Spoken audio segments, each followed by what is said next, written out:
Oke, assalamualaikum warahmatullahi wabarakatuh. Perkenalkan, nama saya Wisnu Hidayat. Saya dari Prodi Teknik Informatika dan NIM saya 23124000142. Di sini saya mau menjelaskan tentang video reprocessing data dari tugas data mining untuk ujian UTS dari Bapak Hadi. Oke, di sini data yang saya ambil itu saya ngambilnya dari Kaggle, teman-teman. Jadi bisa dilihat di sini. Data ini tuh diupload oleh Miftahul 21 Jannah. Data yang diupload itu bentuknya CSV dengan 226 unique values dan juga 227 unique values. Itu untuk nama dan NIM-nya ya, teman-teman, untuk unique value-nya. Untuk totalnya sendiri itu ada 1000 data di sini. Nah, untuk datanya sudah saya download dan saya simpan. Jadi kita langsung buka aja datanya. Nah, ini tuh data tentang apa? Ini tuh data tentang student performance, yaitu nilai dari murid atau dari sekolah. Jadi saya ngambil data ini karena data ini tuh paling gampang untuk dianalisis ya, teman-teman. Jadi di sini ada sekitar 8 atribut. Di sini ada gender, ada race, ada parental level of education, di sini ada launch, ada test preparation course, dan juga ada math score, reading score, writing score. Nah, gender itu dia jenis kelaminnya, race ethnicity dia itu etnisnya, suku etnisnya. Tapi di sini itu dalam bentuk anonim ya, teman-teman. Di sini dibagi menjadi beberapa grup. Jadi ada mungkin sekitar A, B, C sampai dengan E mungkin ya. Di sini ada grup B, grup C, grup B, grup A. Di sini masih belum saya simpulkan, tapi saya sudah simpulkan sendiri di folder lain, teman-teman.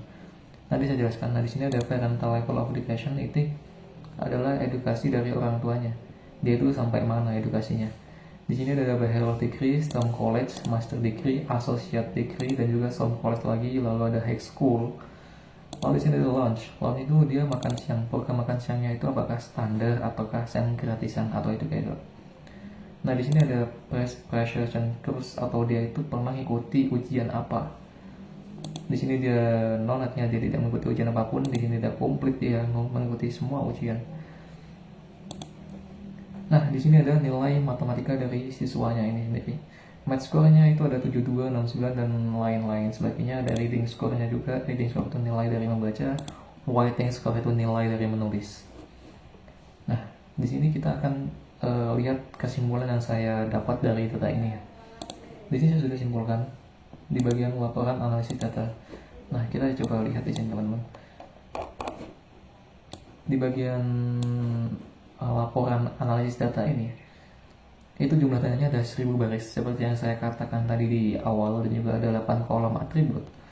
Nah, data ini itu tuh untuk membaca performa ujian dari masing-masing siswa yang ada di sana.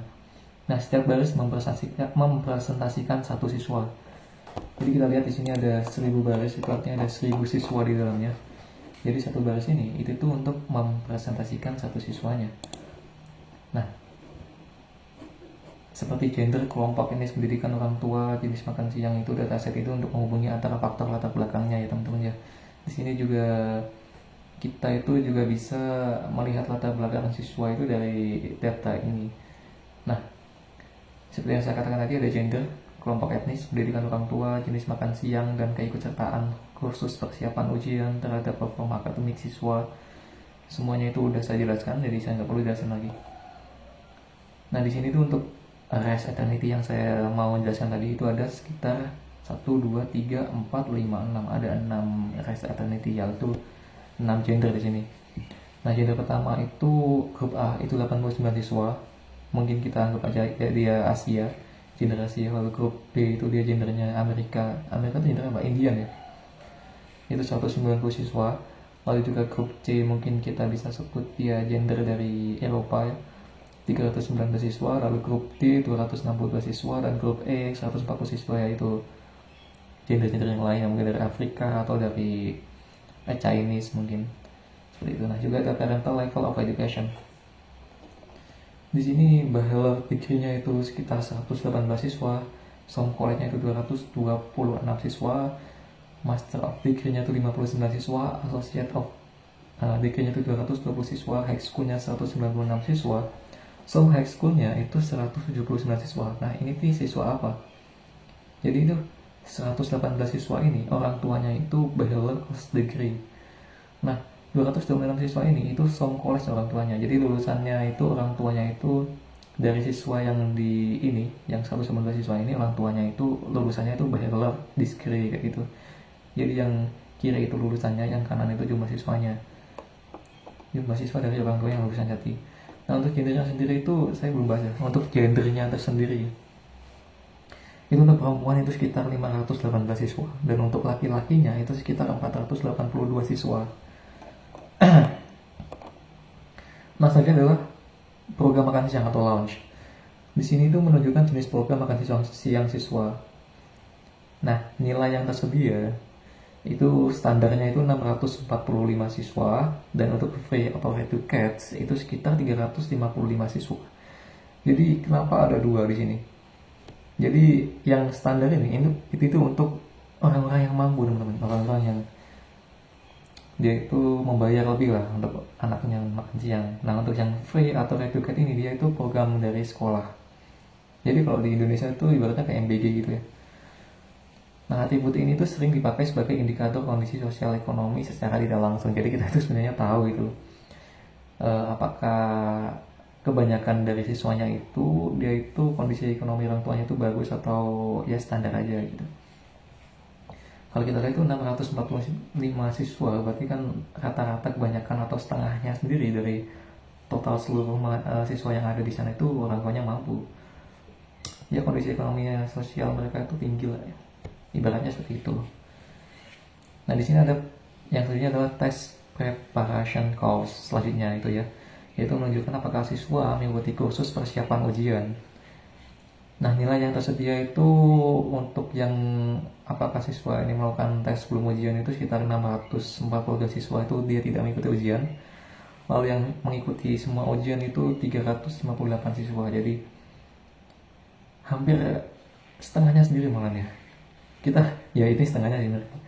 Dari launch itu kan kita lihat dia lebih banyak yang orang tuanya itu mampu secara ekonomi, tapi dari tes preparation course itu kita bisa lihat yang menyelesaikan ujiannya itu justru malah sedikit gitu, 358 siswa.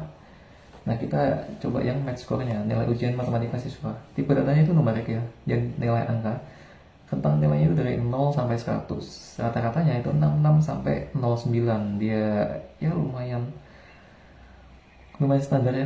Di sini rating score-nya juga untuk membaca siswanya itu numerik juga. Rentang nilainya dari 17 sampai 100. Jadi dia tuh rentang nilai 17 sampai 100 itu sekitar 69 sampai 17 dia naik. Nilai ujian menulis siswanya itu tipe data numerik juga, rentang nilai itu 10 sampai dengan 100.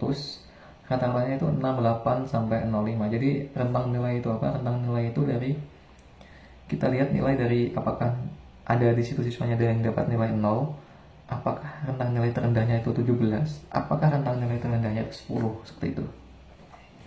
Nah di math score ini rentang nilainya itu 0 sampai 100. Jadi dia itu artinya ada yang dapat nilai 0 di sana teman-teman dari matematikanya. Jadi dia ngambilnya dari 0 sampai dengan 100. Di sini rentangnya itu dari 17 sampai 100, jadi nilai terendahnya itu 17.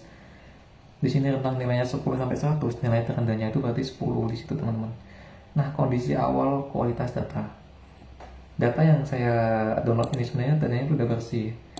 Jadi kalau kita lihat kesimpulan yang saya tulis di sini itu tidak ditemukan nilai kosong atau blank pada semua kolom. Jadi kolom di data ini teman-teman, itu tuh sebenarnya nggak ada yang blank. Jadi dia tuh udah tertata rapi gitu. Terus tidak ditemukan baris duplikat penuh. Jadi dia itu nggak sama sekali sama datanya. Jadi kalau misalnya ini gendernya itu gender female, grup B, pH3 itu nggak ada yang sama. Jadi dia itu pasti berbeda, di setiap datanya itu berbeda. Nah data ini tuh dia tuh berbeda semua, jadi nggak ada yang sama. Terus semua nilai skor berada pada rentang valid 0 sampai 100.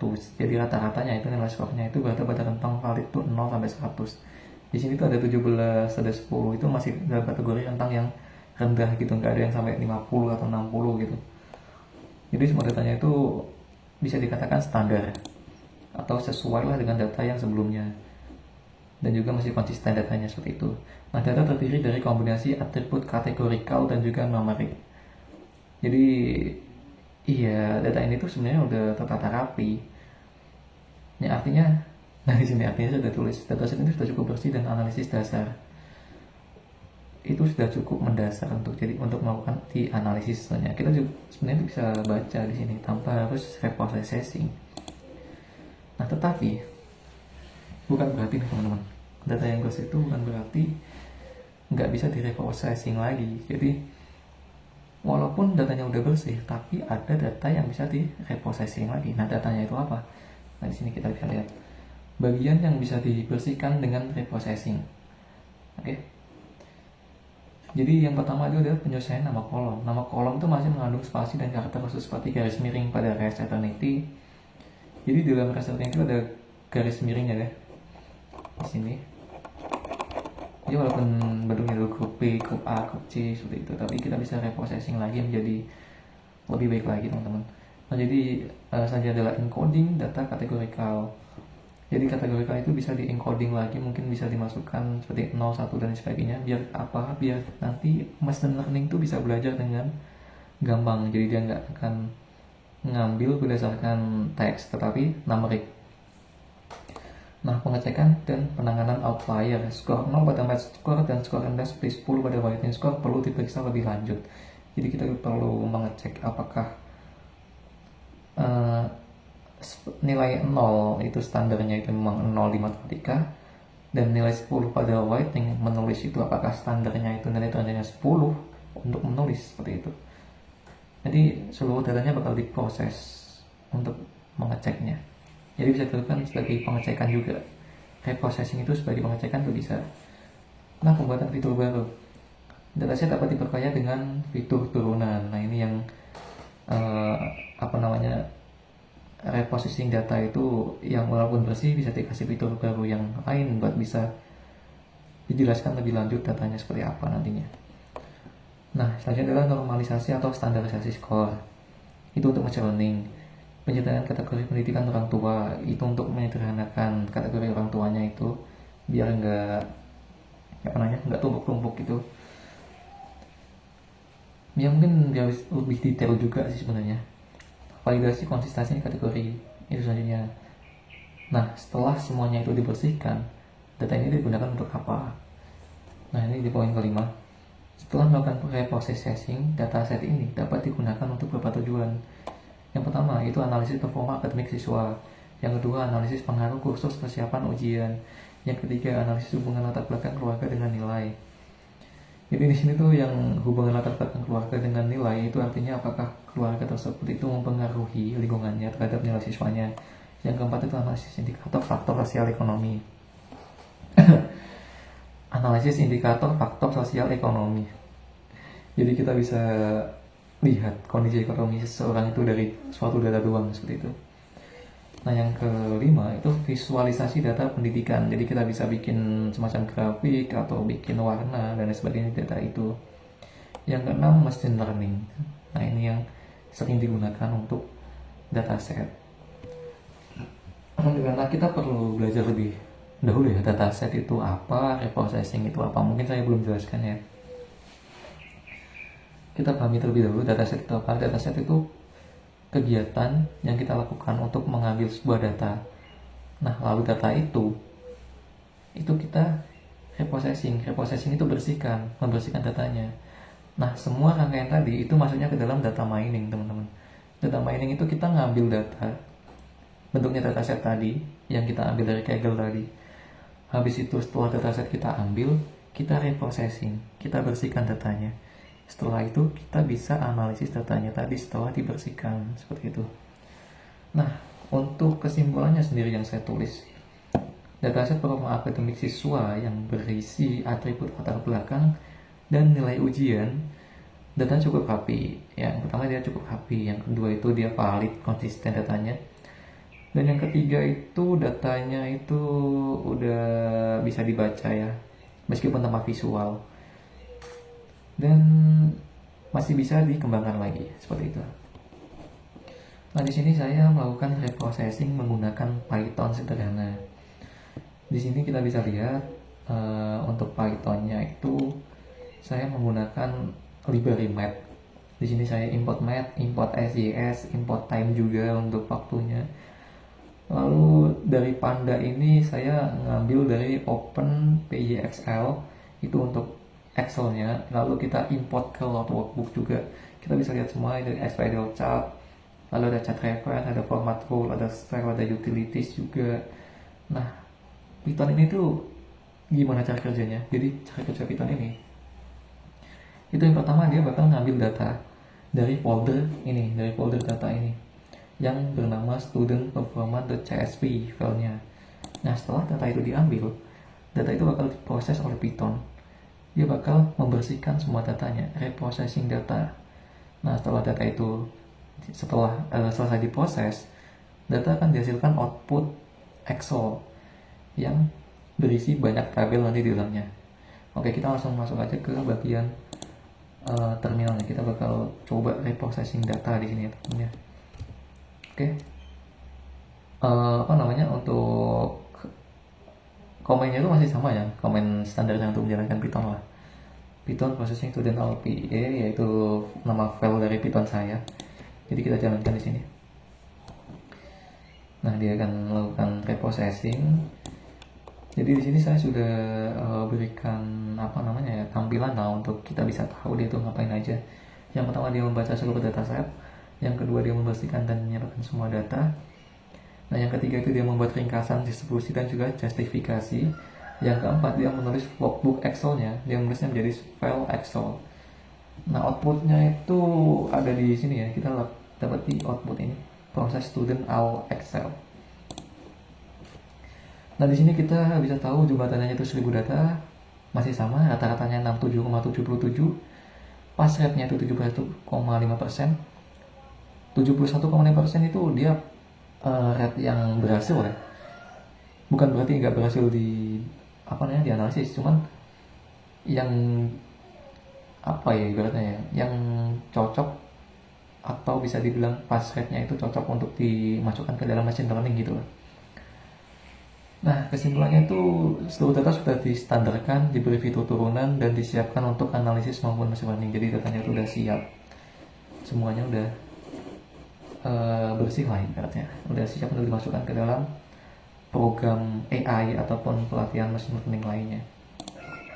Kita bisa cek terlebih dahulu datanya itu apa di sini. Untuk outputnya kita bisa lihat di spreadsheet. Nah, kita cek terlebih dahulu di sini.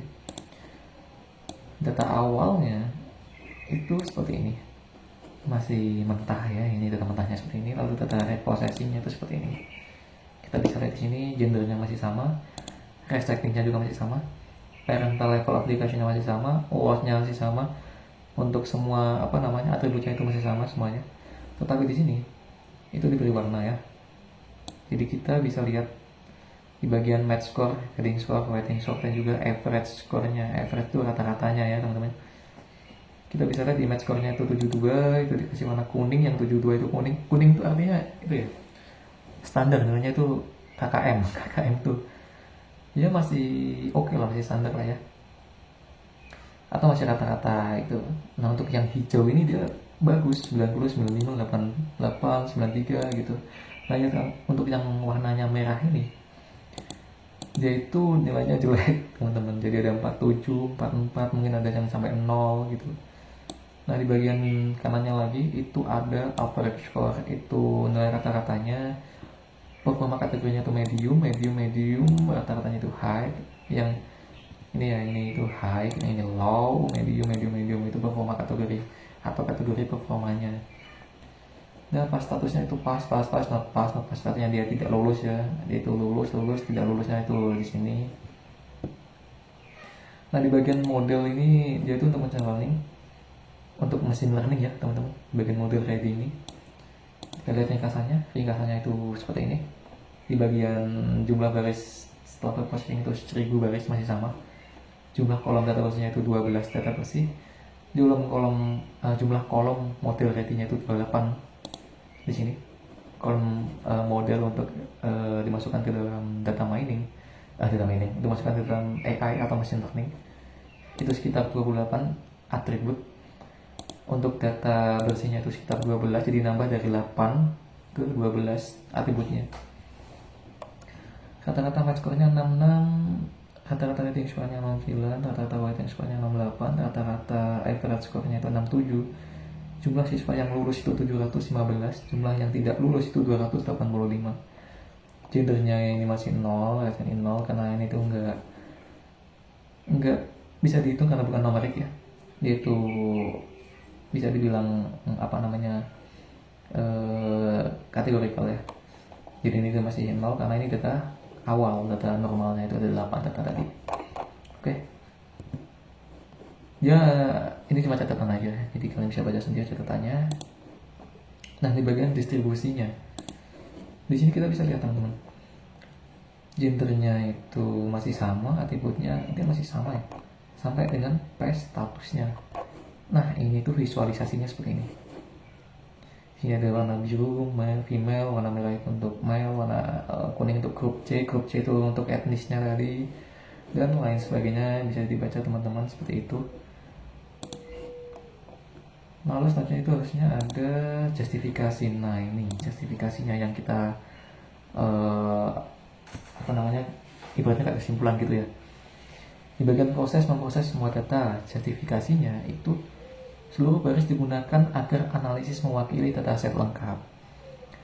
Nah, kesimpulannya output lebih lengkap daripada versi sampel 200 data. Jadi video sebelumnya itu ada 200 data sampel.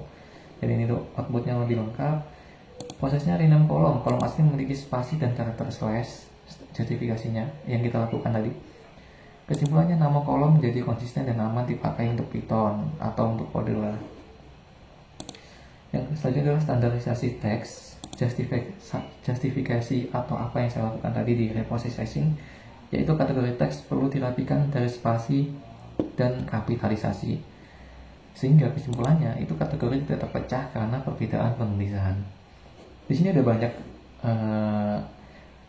justifikasi dan juga kesimpulan atau proses yang kita lakukan. Kalian bisa baca sendiri ya teman-teman ya, biar mungkin bisa dipahami ya. Seperti itu. Ya mungkin itu saja dari video yang bisa saya sampaikan. Terima kasih untuk yang sudah menonton sampai akhir, dan juga terima kasih untuk Pak Adi yang sudah menonton. Saya harap video ini bisa membantu teman-teman yang lain. Demikian, mohon maaf atas salah-salah kata atau tidak lancarnya saya membaca. Dan jika ada kesalahan, saya mohon maaf. Terima kasih sudah menonton. Wassalamualaikum warahmatullahi wabarakatuh. Terima kasih.